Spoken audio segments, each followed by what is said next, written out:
1974 में नोरिया सुजुकी नामक एक जापानी कॉलेज ड्रॉप आउट ने एक कहानी सुनी कि फिलीपींस में एक सुदूर द्वीप पर जंगल की घनी गहराइयों में लेफ्टिनेंट रैंक का एक जापानी सैनिक था जो द्वितीय विश्व युद्ध खत्म हो जाने के जमाने या उस समय के हिसाब से 29 साल से बिना आत्मसमर्पण किए टापू पर टिका हुआ था। पहले तो नोरियो ने इसे महज एक झूठा किस्सा समझा, क्योंकि अगर वो फौजी इतने लंबे समय से लापता होता तो अब तक उसे मृत घोषित कर दिया गया होता।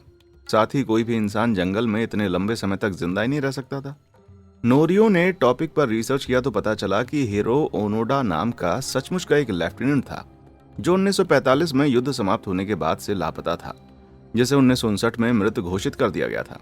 यह अजीब था क्योंकि किसी को मृत घोषित करने के लिए इतना लंबा इंतजार नहीं किया जाता था, इसलिए जाहिर है कि उसे जीवित अवस्था में देखा गया होगा।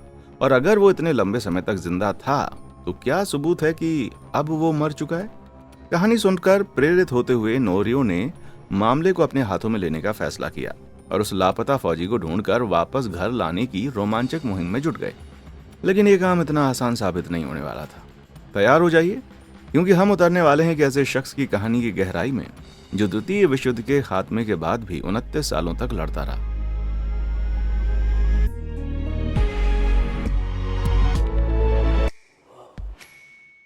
सबसे पहले मिलते हैं हमारे रहस्यमयी नायक हिरो ओनोदा से। हिरो का जन्म 1922 में जापान के वाकायामा प्रांत के कैनान कस्बे में हुआ था। वो 7 बच्चों वाले एक बड़े परिवार में 5वें नंबर पर पले बड़े और बाद में चीन में काम करने वाली एक जापानी कंपनी में सेल्समैन के रूप में करियर शुरू किया। लेकिन नियति ने उसके लिए कुछ और ही सोच रखा था। दिसंबर 7, 1941 को सब कुछ बदल गया। इतिहास में रुचि रखने वाले ये तारीख अच्छी तरह से पहचानते होंगे, क्योंकि ये वो दिन है जब जापान की शाही सेना ने संयुक्त राज्य अमेरिका के पर्ल हार्बर नौसैनिक अड्डे पर हमला किया था। ये दुनिया भर पर असर डालने वाली एक घटना थी जिसने द्वितीय विश्व युद्ध का रुख बदल के रख दिया। इसके बाद जापान में शारीरिक रूप से सक्षम 17 से 40 की उम्र वाले सभी मर्दों को सेना में भर्ती किया गया। मई 1942 में हिरो को सेना में शारीरिक परीक्षण के लिए बुलाया गया, जिसमें वो पास हो गए। महज 20 साल की छोटी सी उम्र में उन्हें वाकायामा में 61वीं इन्फेंट्री रेजिमेंट में शामिल किया गया और बाद में 218वीं इन्फेंट्री रेजिमेंट में नियुक्त किया गया। उन्हें मिलने वाला पहला आदेश चीन के नानचांग में जाकर युद्ध का मोर्चा संभालना था। लेकिन दिसंबर 1944 में अमेरिकी सेनाओं ने फिलीपींस के सैन जोस में लैंड किया। जापानी सैनिकों को तुरंत उनके खिलाफ लड़ने के लिए भेजा गया। हिरो की रेजिमेंट को लोबांग की रक्षा करने का आदेश दिया गया, जो आकार में मुश्किल से 48 वर्ग मील का एक छोटा सा सुदूर टापू था जो फिलीपीन द्वीप समूह का हिस्सा था। जैसे जैसे अमेरिकी आक्रमण की तेजी बढ़ती गई, हिरो को 10 जनवरी 1945 तक प्रमोट करके मैदानी जंग में ही सेकंड लेफ्टिनेंट बना दिया गया। फिर उन्हें ऐसे आदेश मिले जिससे उनकी जिंदगी हमेशा के लिए बदल गई। मेजर ताकाहाशी ने कहा, प्रशिक्षु अधिकारी ओनोडा लोबांग द्वीप पर जाएंगे, जहां वे गुरिल्ला युद्ध में लोबांग गैरिसन का नेतृत्व करेंगे। ये एक बहुत बड़ी जिम्मेदारी थी। हिरो जिसे अच्छी तरह से निभाने के लिए उत्सुक थे। लेकिन तभी 14वीं एरिया आर्मी के chief of staff general Akira Moto ने एक भयावह संदेश भेजा जो हिरो के कानों में गूंज उठा। आप खुद को अपने हाथों नहीं मार सकते, चाहे 3 साल लग जाएं या 5, लेकिन हम आपके लिए वापस जरूर आएंगे। एक नवनियुक्त लेफ्टिनेंट के रूप में सीधे जनरल से आदेश मिलने के कारण ये शब्द हिरो के दिमाग में बस गए और उन्होंने आखिर दम तक लड़ने की सौगंध खाई। लेकिन अपने दृढ़ विश्वास के बावजूद उसे अपने साथी सैनिकों का भरोसा नहीं प्राप्त था। इतनी कम उम्र में कमान पाने के कारण हिरो को अभी भी बहुत कुछ साबित करना था और उनकी परीक्षा बहुत ही कड़ी होने वाली थी। 28 फरवरी को 50 सैनिकों की एक अमेरिकी टुकड़ी लुबांग द्वीप पर उतरी। 4 टैंकों की अगुवाई में एक मरीन बटालियन ने छोटे से शहर टिलिक पर धावा बोल दिया और उसके बाद हुई लड़ाई में शहर पूरी तरह से तबाह हो गया, जिसमें अमेरिकी सेना जापानी सैनिकों पर भारी पड़ी। अपनी टुकड़ी को बचाने के लिए हिरो ने पहाड़ों में पीछे हटने का आदेश दिया और अपनी रणनीति को गुरिल्ला युद्ध में बदल दिया। इस नाम का यह मतलब नहीं था कि सैनिकों ने बंदर की पोशाक पहन ली थी। असल में गुरिल्ला अभियान एक प्रकार की युद्ध शैली होती है जिसमें सैनिकों के छोटे समूह तोड़ फोड़, घात लगाकर अचानक हमला करना और छापामार रणनीति का सहारा लेकर अपने से बड़ी सेनाओं से लड़ते हैं। हिरो को पता था कि सभी सैनिकों का एक ही जगह पर सुरक्षित रहना ठीक नहीं होगा, क्योंकि अगर अमेरिकियों ने उनको घेर लिया तो सब के सब आसानी से मारे जा सकते हैं। इसलिए सैनिकों को 3-3 के दल में बांट दिया गया। प्लान था कि 2 सैनिक किसी भी दिशा में पहरा देंगे, जबकि तीसरा सैनिक कैंप लगाएगा और खाना तैयार करेगा। हिरो के दल में कॉर्पोरल शिमादा और प्राइवेट कोजुका शामिल था। बाद में उसके साथ प्राइवेट अकात्सु भी शामिल हो गए, जो एक बीमार युवा सैनिक थे जिन्हें अपने दल से निकाल दिया गया था। इन लोगों ने 1945 की पूरी गर्मी में अमेरिकी सेना के खिलाफ युद्ध जारी रखा। घने जंगल और पहाड़ों में छिपे ये 3 व्यक्ति वाले दल केंद्रीय सैन्य कमान से पूरी तरह से कटे हुए थे। यही कारण है कि वो 6 अगस्त 1945 को घटने वाली विनाशकारी घटनाओं से अनजान थे। ये एक ऐसा दिन था जिसे दुनिया कभी नहीं भूलने वाली। अमेरिका ने पहला परमाणु बम जापान के हिरोशिमा शहर पर गिराया था, जिसे बहुत ही भयानक तबाही के लिए जाना जाता है, और शहर तबाह हो गया। लगभग 60,000 स्ट्रक्चर्स पूरी तरह से नष्ट हो गए और लगभग 66,000 लोगों का जीवन समाप्त हो गया। 3 दिन के बाद अमेरिकियों ने नागासाकी शहर पर दूसरा परमाणु बम गिरा दिया, जिसने शहर को तबाह कर दिया और 69,000 लोगों को दुनिया से मिटा दिया। ताकत की इस भयानक नुमाइश के बाद जापान ने अपनी हार मान ली। 15 अगस्त को सम्राट हिरोहितो द्वारा जापान के आत्मसमर्पण की घोषणा की गई और 2 सितंबर 1945 को कागजात पर दस्तखत किए गए, जिससे ये भयानक युद्ध आखिरकार खत्म हो गया। केंद्रीय कमान द्वारा आदेश जारी किए गए कि जापान ने आत्मसमर्पण कर दिया है और सभी फौजियों को पीछे हटना होगा। उन दिनों आईफोन या इंटरनेट तो मौजूद था नहीं, सिर्फ टेलीग्राम, खत और जबानी मैसेज होते थे। इसी कारण आत्मसमर्पण की खबर लुबांग तक अक्टूबर में पहुंची। जापानी सैनिकों का द्वीप के कुछ स्थानीय लोगों से सामना हुआ था, जो फौरन डरकर भाग तो गए, लेकिन कागज का एक टुकड़ा पीछे छोड़ गए। उस कागज पर जापानी भाषा में लिखा था कि लड़ाई 15 अगस्त को खत्म हो चुकी है, पहाड़ों से बाहर आ जाओ। जापानी सैनिकों ने इसे उन्हें द्वीप से भगाने के लिए स्थानीय लोगों की कोई चाल समझकर खारिज कर दिया। इस बीच उन्हें रह रहकर कहीं दूर से आती गोलियों की आवाज सुनाई देती और वो अपने यकीन पर डटे रहे। अमेरिकी उनको बाहर लुभाने की कोशिश कर रहे थे, उनको ऐसा लगता था। जब साल खत्म होने वाला था, एक बोइंग B-17 कागजों का एक बंडल गिराता हुआ उनके ठिकाने के ऊपर से उड़ता हुआ गया। ये 14वीं एरिया आर्मी के जनरल यामाशिता के ऑफिशियल सरेंडर ऑर्डर के प्रिंट थे, लेकिन सैनिकों ने शक भरी निगाहों से हर डिटेल की गौर से जांच की। पर्चे में कहा गया था कि आत्मसमर्पण करने वाले किसी भी सैनिक को छुड़ाकर जापान ले जाया जाएगा। छुड़ाने का मतलब होता है युद्ध बंदियों को आजाद कराना। सो पहले से सक्रिय सैनिकों को ये बड़ा ही संदिग्ध लगा, लेकिन हिरो को सबसे ज्यादा शक जनरल यामाशिता के ऑर्डर में लिखे हुए प्रत्यक्ष शाही आदेश को देखकर हुआ। उन्होंने ऐसे किसी आदेश के बारे में सुना नहीं था और पर्चे के व्याकरण से लग रहा था कि जनरल ये आदेश खुद ही दे रहे थे। कुछ तो गड़बड़ थी। दिमाग शक से भरा होने के कारण सैनिक इस नतीजे पर पहुंचे कि ये पर्चे अमेरिकियों की एक चाल थी। बाद में पता चला कि पर्चे में गलती से मिसप्रिंट हो गया था, लेकिन तब तक बहुत देर हो गई थी। सैनिक जापान के लिए अपनी लड़ाई में एकदम अडिग तरीके से जुटे रहे। उनका गुरिल्ला अभियान आगे बढ़ने के साथ साथ सामान खत्म होने लग गया और भूख हावी होने लगी। सभी दलों ने 3 महीने के चावल के साथ शुरुआत की थी, जिसे हिरो के दल ने यथासंभव लंबे समय तक चलाने के लिए बहुत ही सावधानी पूर्वक इस्तेमाल किया। लेकिन मार्च तक दूसरे सैनिकों का चावल खत्म हो चला। वे हिरो के कैंप में आकर उनसे थोड़ा सा चावल मांगने लगे, लेकिन नियमों के सख्त लेफ्टिनेंट ने मना कर दिया। हिरो ने उनको जवाब दिया, जब तुम्हारे पास चावल था तो तुम लोगों ने उसे जानवरों की तरह क्यों खाया? अब तुम्हारे पास कुछ है ही नहीं। अगर हम तुम्हें चावल दें तो हम भी मुश्किल में पड़ जाएंगे। तुम चीजों को बचाकर चलना नहीं जानते। अगर कोई ऐसी चीज है जो मेरी इच्छा शक्ति को कमजोर कर सकती है तो वो है भूखे रहना।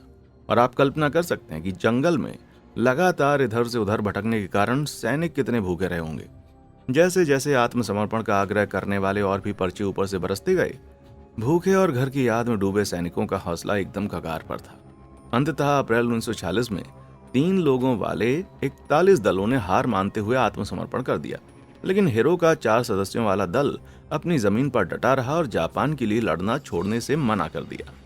जब कई दिन और सप्ताह बीत गए तो आत्मसमर्पण कर चुके जापानी सैनिकों ने नोट छोड़ने शुरू कर दिए, जिसमें लिखा होता, अब सिर्फ जापान वाले ही आपको ढूंढ रहे हैं, जंगलों से बाहर आ जाओ। लेकिन इन 4 सैनिकों को अब भी यकीन नहीं हुआ कि जंग सचमुच खत्म हो चुकी थी, और उससे भी ज्यादा ये कि जापान उसमें हार गया है। इसके बजाय उन्होंने ये माना कि आत्मसमर्पण करके जापानी सैनिक अब अमेरिका की कैद में जा रहे थे। उन पर हिरो के दल को बाहर निकलने का दबाव बना रहे थे। इस मान्यता के साथ जब भी कोई खोजी दल हिरो की टीम को पुकारता, टीम फौरन अपनी लोकेशन बदल देती। पर इन पर्चों ने प्राइवेट अकात्सु पर गहरी छाप छोड़ी, जो मात्र 22 साल के होने के नाते दल के सबसे युवा सदस्य थे। एक शाम जब वो सब खाना खाकर बैठे थे तो अकात्सु ने बड़ा ही इम्पोर्टेंट सवाल उठाया, अगर युद्ध सचमुच खत्म हो चुका हो तो? सभी की नजरें लेफ्टिनेंट की तरफ घूम गई। आगे आते हुए हिरो ने बोल्ड अंदाज में कहा, अगर तुम लोग सचमुच ऐसा सोचते हो तो मैं मामले की जांच करूंगा। लेकिन तभी प्राइवेट कोजुका ने उन्हें बीच में टोकते हुए उस अजीबोगरीब पैम्फलेट की याद दिलाई जिसमें डायरेक्ट इंपीरियल ऑर्डर का संदर्भ दिया गया था। उसने दल को आश्वस्त किया कि दूसरे सैनिक अमेरिकियों के जाल में फंस गए थे, जो उस जाली पर्चे पर भरोसा करने के कारण अब बंदी बन चुके थे। उनका यकीन और पुख्ता हो गया और उन्होंने दूसरे फौजियों की जिम्मेदारी लेने से मना कर दिया। उनके मुताबिक अब बंदी बन चुके थे वो। उन चारों ने लड़ाई को आगे बढ़ाए रखने की कसम खाई। अब 1946 के अप्रैल का मध्य आ गया था, पर उन्हें जरा भी अंदाजा नहीं था वे 4 लोग फिलीपींस में जापानी प्रतिरोध के अंतिम अवशेष थे। ज्यादातर जापानी फौजियों के आत्मसमर्पण करने के बाद लोबांग के द्वीपवासी लकड़ी काटने के लिए पहाड़ों में जाने में अधिक सहज महसूस करने लगे। इस बीच हिरो की टुकड़ी, जो हमेशा हाई अलर्ट पर रहती थी, जब भी उन्हें आते हुए सुनती तो निंजा की तरह झाड़ियों में छिप जाती। वे द्वीपवासियों को दुश्मन मानते थे, क्योंकि जब अमेरिकी सेनाएं शुरुआत में द्वीप पर उतरती थीं, तो फिलिपिनो लोगों ने उनका साथ दिया था और जापानी सेना के खिलाफ खड़े हुए थे। इन द्वीपवासियों ने जापान के दुश्मनों को रास्ता दिखाने का काम किया था, इसलिए टुकड़ी किसी भी कीमत पर उनसे दूर रहती थी। लेकिन किस्मत हमेशा उनके साथ नहीं होती थी और कभी कभार लोग उन्हें देख लेते थे। जब ऐसा होता तो केवल एक ही ऑप्शन बचता था, द्वीपवासियों को डराने के लिए उन पर गोली चलाना। अपने गुप्त ठिकाने को दुश्मन समझे जाने वाले लोगों से बचाने के लिए उन्हें बस यही एक रास्ता समझ आ रहा था। बेचारे फौजी अपनी खुद की एक वास्तविकता बनाकर उसी में जी रहे थे। मुझे द्वीपवासियों के लिए बुरा लग रहा है, जिन्हें आए दिन हिरो की टुकड़ी की आक्रामक रणनीति झेलनी पड़ती थी। द्वीपवासियों पर न सिर्फ गोलियां चलाई जाती बल्कि उनके खाने पीने की चीजें भी चोरी होने लगीं। जब द्वीपवासी काम करने पहाड़ों पर जाते तो वे अपने साथ अक्सर कच्चे चावल के थैले भी लाते थे। वे थैलों को पेड़ों से लटका देते ताकि अगले दिन का काम खत्म होने के बाद उसे आराम से खा सकें। उन्हें कहाँ पता था कि जंगल में छिपे फौजी छिपे हुए हैं जो काफी भूखे थे। हिरो का दस्ता रात में चोरों की तरह उनके चावल उठा ले जाता, लेकिन चावल के छोटे छोटे थैले उनका पेट भरने के लिए अकेले काफी नहीं थे। सौभाग्य से लोबांग में पेड़ पौधे और जानवर बहुत पाए जाते थे, जिनका शिकार करके फौजी अपना पेट भर सकते थे। उष्ण कटिबंधीय जलवायु का मतलब था कि एक फल यहाँ गुच्छे भर भर के पाया जाता था, केले। लोबांग वन्य जीवों के लिए ये स्वर्ग था, जहाँ जंगली भैंसे, सुअर, मुर्गियां, यहाँ तक कि इगुआना भी पाए जाते थे। 3 फीट तक लंबे हो सकते थे। छिपकली का मांस भी बहुत ही स्वादिष्ट नहीं लगता था और जंगली जानवरों का शिकार करना उनके पास बचे हुए थोड़े से गोला बारूद को खत्म कर देता। इसलिए गोश्त के लिए सैनिकों ने द्वीपवासियों पर पाई जाने वाली गायों को अपना निशाना बनाया। उन्होंने शिकार को दुश्मन से छीना गया माल बताकर उचित ठहराया। ये द्वीपवासियों और गायों के लिए नुकसानदेह था, लेकिन इन्हीं पैतरों के सहारे फौजियों ने जिंदा रहने की अपनी जद्दोजहद जारी रखी। इन फौजियों ने अनोखे हालात को सही मायनों में समझने के लिए पहले हमें लोबांग का भूगोल समझना होगा। पूरे द्वीप की आबादी महज 12,000 थी, जिनमें से अधिकांश किसान थे और द्वीप के उत्तर में बसे हुए थे। इसलिए हिरो के दल ने कम आबादी वाले दक्षिण में स्थित घने जंगलों से ढके पहाड़ों को अपनी गतिविधियों का केंद्र बनाया। उन्होंने एक बड़ा सा गोला बनाया और इस इलाके में नियमित गश्त करते थे। वे 3 से 5 दिनों से ज्यादा एक ही जगह कैंप कभी नहीं लगाते, क्योंकि व्यामोह के कारण उन्हें डर था कि दुश्मन सेना कभी भी आ सकती थी। बाहरी दुनिया से पूरी तरह से कटकर ऐसे सुदूर क्षेत्र में रहते हुए अपने डेली रूटीन का सख्ती से पालन करते सैनिकों ने खुद को ब्रेन वॉश कर लिया था कि जंग अभी भी जारी है। हालांकि एक सैनिक को अब भी थोड़ा सा डाउट था। असल में प्राइवेट अकात्सु को कभी भी दूसरों जितना यकीन नहीं था कि जापान अभी भी जंग लड़ रहा है। वो 3 बार अपने दल को छोड़कर जंगल में गायब हुए, लेकिन कॉर्पोरल शिमादा हर बार उसे वापस ढूंढ लाते। लेकिन फिर एक दिन सितंबर 1949 में, यानी युद्ध समाप्त होने के 4 साल 210 दिन के बाद, प्राइवेट अकात्सु फिर से गायब हो गए। अन्य सैनिकों को डर था कि उसे भी अमेरिकी सैनिकों ने पकड़ लिया, लेकिन सच जानकर उनको बड़ी हैरत हुई। 6 महीने के ज्यादा समय बीत जाने के बाद 1950 में उन्हें एक पर्चा मिला जिसमें एक चौंकाने वाला सच सामने आया। प्राइवेट अकात्सु ने द्वीप के दूसरे हिस्से में अकेले 6 महीने बिताने के बाद फिलिपिनो सैनिकों के सामने आत्मसमर्पण कर दिया था। प्राइवेट अकात्सु की लिखावट वाला एक नोट संलग्न था, जिसमें कहा गया था कि जब उसने आत्मसमर्पण किया तो फिलिपिनो सैनिकों ने दुश्मन नहीं बल्कि एक दोस्त की तरह उनका स्वागत किया। निश्चित रूप से ये सबूत उन्हें ये समझाने के लिए काफी रहे होंगे कि जंग खत्म हो चुकी है ना? लेकिन जब वो प्राइवेट के आत्मसमर्पण करने के बारे में सोच रहे थे, तभी उन्होंने एक रहस्यमय विमान को ऊपर चक्कर लगाते हुए देखा। उन्हें लगा ये सब जरूर किसी दुश्मन की चाल का हिस्सा होगा, तो वो वक्त गवाए बगैर आगे बढ़ गए। इसलिए सच्चाई से रूबरू कराने के बजाय प्राइवेट अकात्सु के जाने से दल की गलतफहमी आसमान छूने लगी। वो सभी द्वीपवासियों को भेष बदलकर घूमते हुए जासूस मानने लगे। इस पॉइंट पर आपको लग रहा होगा कि जापानी अधिकारियों ने उन्हें ढूंढने की कोशिशें छोड़ दी होंगी, पर ऐसा नहीं था। फरवरी 1952 यानी जंग खत्म होने के 7 साल के बाद एक और प्लेन ने जंगल में पर्चे गिराए, जिनमें से एक पर्चा हीरो के सबसे बड़े भाई तोशियो द्वारा लिखा गया एक खत था। खत में लिखा था कि युद्ध समाप्त हो गया और उसके सभी भाई सेना छोड़ चुके हैं। प्राइवेट कोकुजा और कॉर्पोरल शिमादा के परिवार के खत भी थे और साथ में कुछ तस्वीरें भी। एकदम पुख्ता सबूत है ना? जी नहीं, फौजियों ने इसे भी दुश्मन की चाल समझकर खारिज कर दिया। उनका मानना था कि ये फर्जी तस्वीरें थी जिन्हें अमेरिकियों द्वारा बनाया गया था। कैसे? क्योंकि कॉर्पोरल शिमादा की फैमिली एक ऐसे मकान के सामने खड़ी थी जिसे वो पहचानते ही नहीं थे, जिससे वो नतीजे पर पहुंचे कि तस्वीर नकली थी। बेचारे फौजियों को नहीं पता था कि जंग के दौरान टोक्यो पर बड़े पैमाने पर बम गिराए गए थे, जिसके चलते शहर के ज्यादातर हिस्सों को फिर से बनाना पड़ा था। इसलिए उन्होंने अब भी ये मानने से इनकार कर दिया कि जापान हार गया था, और इसके बजाय उन्होंने अपनी कल्पनाओं को ये सोचते हुए उड़ान भरने दिया कि अमेरिकियों ने उन जाली तस्वीरों को आखिर बनाया कैसे। 70 साल पहले ऐसा कर पाना बहुत ही मुश्किल होता, क्योंकि उस जमाने में फोटोशॉप नहीं होता था। विडंबना तो देखिए कि युद्ध खत्म होने की जानकारी देने के लिए पर्चे गिराए गए और वो संदेश केवल उनके शक को और मजबूत करने का काम कर रहे थे। नमी वाले जंगलों में इतने लंबे समय तक रहने के कारण उनकी वर्दी अब सड़ने लगी थी। छेदों को ढकने के लिए वो जंगल में उगने वाले भांग जैसे पौधों के रेशों को धागे की तरह इस्तेमाल करते थे और पैच के लिए अपने टेंट से कैनवास के टुकड़े काटते थे। खुशकिस्मती से लुबांग द्वीप पर मलेरिया नहीं था और द्वीप की आबादी से अलग थलग रहने के कारण वो शायद ही कभी बीमार पड़ते थे। वो याददाश्त और राशन की गिनती करके कैलेंडर का हिसाब रखते थे। वे सेना द्वारा जारी की गई अपनी तलवारों और बंदूकों को जंग लगने से बचाने के लिए उन्हें ताड़ के तेल से पॉलिश करते थे, लेकिन बंदूक के बट और स्ट्रैप्स ने ताड़ का इतना तेल सोख लिया कि जंग के बड़े बड़े चूहे उन्हें सूंघकर कुतरने लगे। वे द्वीपवासियों से कपड़े समेत दूसरे कई सामान भी चुराते थे। वे कॉफी और डिब्बा बंद सामान के लिए द्वीपवासियों के घरों पर छापा मारते थे। आश्चर्य की बात नहीं है कि द्वीपवासी सैनिकों को अपना दुश्मन मानने लगे और उन्हें बाहर निकालने के लिए तरह तरह के पैंतरे आजमाने लगे। एक अजीब आइडिया था जंगलों में महिलाओं के गंदे कार्टून या नग्न तस्वीरें छोड़ना, ताकि फौजी उत्तेजित होकर बाहर निकल आए। लेकिन इतने लंबे समय तक चिपकर रहने के कारण उनके अंदर ऐसी कोई इच्छा नहीं बची थी और सैनिक ऐसी चालों से दूर ही रहे।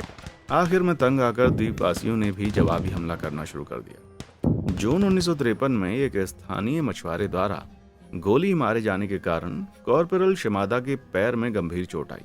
फिर अगले साल एक दिल दहला देने वाली घटना में फिलीपीन आर्मी की माउंटेन यूनिट ने अपनी ट्रेनिंग के दौरान गलती से कॉर्पोरल शिमादा को गोली मार दी, जिससे उनकी मौत हो गई। हालांकि ये एक दुर्घटना थी, लेकिन दल ने माना कि यह सबूत था कि दुश्मन पास आ रहा है, जिससे उनके युद्धकालीन भ्रम को और ज्यादा बढ़ावा मिल गया। कॉर्पोरल शिमादा की असामयिक मृत्यु के ठीक 10 दिन के बाद फिलीपीन एयरफोर्स के एक प्लेन ने उनकी लोकेशन के ऊपर से कई बार उड़ान भरी। पर्चे गिराते हुए लाउडस्पीकर से ऐलान किया, ओनोडा कोजुका युद्ध समाप्त हो चुका है। आप सोच रहे होंगे कि इतने में तो उन्हें सच में एहसास हो गया होगा, पर नहीं। कॉर्पोरल शिमादा की मौत से क्रोधित होकर उनका बदला लेने की ख्वाहिश और ज्यादा मजबूत हो गई। यह ऐलान भी उन्हीं अमेरिकियों की कोई चाल लग रही थी उनको, ताकि उनको बाहर निकाला जा सके। अब तो मैं डिसाइड ही नहीं कर पा रहा हूँ कि ये लोग सच्चे देशभक्त थे या फिर सीधे साधे पागल। वैसे मुझे लगता है कि जंगल के अकेलेपन में पूरे 10 साल बिताने पर शायद आप भी ऐसा ही महसूस करेंगे। लेकिन जिद्दीपन दिखाने के मामले में सैनिक अकेले नहीं थे, क्योंकि जनरल मोटो के शब्दों का पालन करते हुए जापानी सरकार भी उनकी तलाश को जारी रखने पर अड़िग रही। 1959 में अब 2 व्यक्ति वाले दल ने उन्हें बाहर निकालने के लिए किए गए एक और प्रयास का सामना किया। इस बार एक बड़े खोजी दल के रूप में खोजी दल लाउडस्पीकर लेकर ऐलान कर रहा था, लेफ्टिनेंट ओनाडा, प्राइवेट फर्स्ट क्लास कोजुका, युद्ध समाप्त हो चुका है। उन्होंने जापानी राष्ट्रगान और कई पुराने लोकगीत भी बजाए, जिन्हें दोनों सैनिक पहचानते थे। खोजी दल ने पूरे द्वीप को छान मारा, पर जब भी उन्हें खोजने वाले पास आते दिखते तो ओनोडा अपने साथी समेत जंगल में और पीछे चले जाते, क्योंकि उनके मुताबिक यह भी एक चाल थी। खोजी दल मई से नवंबर के अंत तक यानी कुल 6 महीने जंगल में रहा, यानी पूरे कमिटमेंट के साथ खोज की। लेकिन तमाम कोशिशों के बावजूद दोनों छिपे के छिपे रहे। फिर तलाश के आखिरी दिन कुछ बड़ा असाधारण घटित हुआ। हीरो ने लाउडस्पीकर पर एक आवाज सुनी, हीरो बाहर आ जाओ, मैं तुम्हारा भाई तोशियो हूँ। हीरो ने फौरन वो आवाज पहचान ली, ये तो उसका भाई ही बोल रहा था। अब आप सोच रहे होंगे कि अब तो हीरो जरूर बाहर आ जाएंगे, है ना? वे अपने भाई को जानते थे, भरोसा भी करते थे। उस वक्त तक आवाज बदलने वाली कोई भी तकनीक भी उपलब्ध नहीं थी, इसलिए ये उनका भाई ही होना चाहिए था, है ना? अब तो हीरो को इस बात पर जरा भी शक नहीं हो सकता था, राइट, है ना? पर कहते हुए यकीन नहीं होता कि हीरो ने फिर से खुद को आश्वस्त कर लिया कि यह शख्स कोई कैदी था जो न जाने कैसे उनके भाई की आवाज की हूबहू नकल निकाल रहा था। यानी अब वे वही देख सुन रहे थे जो उनके दिमाग में पहले से बैठा हुआ था। इतना ही नहीं, अपनी तलाश खत्म करते वक्त खोजी दल ने एक ऐसी चीज पीछे छोड़ी जो उनके गलत यकीन को चकनाचूर करने का दम रखती थी। जापानी अखबार। ये पहली सच्ची और लेटेस्ट न्यूज थी जो दल लगभग 15 सालों में देख रहा था। लेकिन सच कबूल करने के बजाय उनकी गलतफहमी अब भी आसमान पर थी। उनके मुताबिक दुश्मन ने इन अखबारों से छेड़छाड़ की थी और उन्हें धोखा देने के लिए फर्जी आर्टिकल गढ़े गए थे, क्योंकि पूर्वी एशिया सह समृद्धि क्षेत्र का किसी भी आर्टिकल में कोई जिक्र नहीं था। अब ये कौन सा क्षेत्र है? आपने शायद इसके बारे में कभी ना ही सुना हो, लेकिन ये जापानी साम्राज्य द्वारा गढ़ा गया एक कॉन्सेप्ट था जिसमें जापान अनिवार्य रूप से एशिया में केंद्रीय शक्ति होगा और इसके आसपास के दूसरे देश उसके सामंत बनकर रहेंगे। तो इसमें कोई हैरानी की बात नहीं कि एशिया के बाकी देश इस कॉन्सेप्ट से नफरत करते थे और द्वितीय विश्व युद्ध हारने के बाद जापान को ये मकसद हमेशा के लिए छोड़ने पर मजबूर होना पड़ा। लेकिन हीरो और प्राइवेट कोजुका के लिए जापान के युद्ध हारने का ख्याल भी असंभव था, इसलिए सह समृद्धि क्षेत्र का अस्तित्व जरूर होना चाहिए था। उनका मानना था कि अगर जापान सच में हार गया होता तो छापने के लिए कोई खबर ही नहीं बचती, क्योंकि तब पूरी की पूरी आबादी का सफाया कर दिया गया होता। यह ख्याल बहुत ही भयानक था, लेकिन इसमें हमें एक झलक मिलती है कि युद्ध के दौरान सैनिकों को प्रोपेगेंडा के जरिए किस हद तक ब्रेन वॉश किया गया था। उदाहरण के लिए 1944 में जब हीरो फिलीपींस पहुंचे तो जापान पहले से ही युद्ध हार रहा था, लेकिन नारे लगाए जा रहे थे देश में कि 10 करोड़ जानें अपने सम्मान और गौरव के लिए आत्म आहुति देंगी। यानी इतना तय था कि आत्मसमर्पण करने से पहले जापान की पूरी आबादी अपनी जान दे देगी। हीरो ने शायद इसे एकदम शाब्दिक रूप से ले लिया और उन्हें पक्का यकीन था कि जापान तब तक आत्मसमर्पण नहीं करेगा जब तक कि एक भी जापानी जिंदा रहे। हीरो और प्राइवेट कोजुका का लक्ष्य यह था कि जब तक पूर्वी एशिया सह समृद्धि क्षेत्र उनको बचा नहीं लेता तब तक वो अपने मिशन पर डटे रहेंगे। किसी भी जापानी अखबार में ऐसे किसी भी क्षेत्र का कोई जिक्र तक नहीं था, जिससे दोनों को और ज्यादा यकीन हो गया कि ये अमेरिकियों द्वारा तैयार किए गए नकली अखबार थे, जो कि सर्कुलेट थॉट का एक बेहतरीन एग्जाम्पल है। सोचकर हैरत होती है कि ऐसे पुख्ता सबूतों के बावजूद वो अपने यकीन पर इतनी मजबूती से अड़े रहे। दूसरे शब्दों में कहें तो हीरो ने खुद के लिए एक मानसिक जेल बना रखी थी जो उन्हें उनकी झूठी दुनिया में कैद रखती थी। हीरो और प्राइवेट कोजुका अपने यकीन पर डटे रहे और अपनी गुरिल्ला रणनीतियों को जारी रखा। वे द्वीपवासियों द्वारा काटे गए धान के ढेरों को आग लगाकर उसे छापा अभियान का नाम देते। वे इन लपटों को बीकन की तरह देखते थे, उनकी मौजूदगी और कर्तव्यों के प्रति उनके समर्पण का संकेत देते थे। वे जापानी लैंडिंग पार्टी के लिए रास्ता साफ करने के इरादे से ये सब कर रहे थे, जिसके बारे में उनका यकीन था कि वो जल्द ही उनको लेने आएगी। लेकिन ऐसा नहीं है कि उनकी हरकतें किसी की नजर में नहीं आई। द्वीपवासी अब फौजियों से तंग आ चुके थे और उनके छापों की शिकायत लोकल पुलिस से भी कर दी थी। फौजियों को पहाड़ी शैतान कहा जाने लगा और द्वीप के लोगों से उनका तनाव बढ़ता चला गया। युद्ध के खात्मे के बाद द्वीप का रहन सहन धीरे धीरे बेहतर होने लगा और सैनिकों ने पाया कि अब कई गांव बिजली की रोशनी से जगमगा रहे थे। फिर 1965 में कुछ बड़ी कमाल का हुआ। वो कहीं से एक ट्रांजिस्टर रेडियो चुरा लाए। अब उनके पास सीधी खबरें सुनने का मौका था कि युद्ध कैसे आगे बढ़ रहा था, जापान अब तक कितनी जमीन जीत चुका है और वे जीत के कितने करीब पहुंच चुके हैं। लेकिन इन खबरों के बजाय उन्होंने अमेरिका के साथ बेहतर रिश्तों, अंतरिक्ष उड़ान का परीक्षण, फिलीपींस के नए राष्ट्रपति जैसी खबरें सुनी। युद्ध का कहीं कोई जिक्र नहीं था। लग रहा था मानो युद्ध चल ही ना रहा हो। रेडियो की इन खबरों ने तो पक्का सब कुछ साफ कर दिया होगा, है ना? अब तो उन्हें सच्चाई पर यकीन करना ही होगा। जी नहीं, उन्होंने सारी खबरों को अमेरिकी प्रोपेगेंडा समझकर खारिज कर दिया। यानी उनकी जंग अब भी जारी रहने वाली थी। पर अफसोस कि उन्हें अपनी जिद की भारी कीमत चुकानी पड़ी जब 19 अक्टूबर 1972 को द्वीपवासियों और फौजियों के बीच तनाव एकदम उबाल तक पहुंच गया। एक बार जब वो दोनों द्वीपवासियों का धान जला रहे थे तो लोगों ने स्थानीय पुलिस को बुला लिया। गोलियां चली और अफरा तफरी में प्राइवेट कोजुका मारे गए। ये एक तगड़ा झटका था, जिसने हीरो को अपनी गुमराही के नतीजे भुगतने के लिए एकदम अकेला छोड़ दिया। अपनी कड़ी मिलिट्री लाइफस्टाइल से बाहर आ पाने में असमर्थ हीरो ने वेश बदलकर द्वीप पर अकेले ही गश्त करना जारी रखा। प्राइवेट कोजुका की मौत के ठीक 3 दिन के बाद एक और खोजी दल रवाना किया गया। दल ने एक बार फिर से अखबार गिराए कि शायद इस बार हीरो को कुछ समझ आ जाए, लेकिन छपाई में हुई गलतियों ने फिर से उसके मन में शक भर दिया। अखबार में प्राइवेट कोजुका की मौत के बारे में बताया तो गया था, लेकिन उसके पसंदीदा 1000 टांकों वाले कलावे का कहीं कोई उल्लेख नहीं किया गया था। कपड़े का एक ऐसा खास बैंड जिस पर परिवार और दोस्त अपनी भली किस्मत के लिए टांके लगाते। इतनी इंपॉर्टेंट बात ना बताए जाने के कारण हीरो को यकीन हो गया कि अखबारों के साथ छेड़छाड़ की गई है और जरूर इसके पीछे कोई बड़ी साजिश होगी। जापान का मकसद सही होने के अटूट विश्वास के साथ हीरो को उम्मीद थी कि फिलीपींस किसी न किसी दिन अमेरिका का पाला छोड़कर जापान की तरफ जरूर आएगा। वो पूरी तरह आश्वस्त थे कि हाथ में तलवार लेकर लुबांग द्वीप पर छिपकर जापान के लिए लड़ते रहना देश के लिए अच्छा होगा। तो वो जंगल में छिपकर किसी सीक्रेट एजेंट द्वारा कांटेक्ट किए जाने का इंतजार करते रहे, लेकिन उनके परिवार ने उनकी तलाश कभी नहीं छोड़ी। अगले 6 महीनों में 3 जापानी खोजी दलों ने हीरो को आत्मसमर्पण करने के लिए मनाने की कोशिश की, लेकिन अभी भी कैमोफ्लाज में छिपे हीरो को वो घने जंगलों में कभी देख नहीं पाए। पर फिर एक दिन कुछ ऐसा हुआ। हीरो का मानना था कि अमेरिकियों द्वारा उनके परिवार को किसी तरह ऐसा करने के लिए मजबूर किया जा रहा था। फिर भी वे उनसे संपर्क करने का जोखिम उठाने से खुद को रोक नहीं पाए। कमजोरी के एक पल में उन्होंने खोजी दल द्वारा छोड़े गए कुछ गिफ्ट्स के लिए एक थैंक यू नोट लिखकर उसी जगह पर छोड़ दिया। इससे इतना तो साबित हो गया कि वो अब भी जिंदा थे और जापान में वो एक लेजेंड की तरह जाने पहचाने जाने लगे। इस समय हीरो की कहानी ने नोरियो सुजुकी को आकर्षित किया।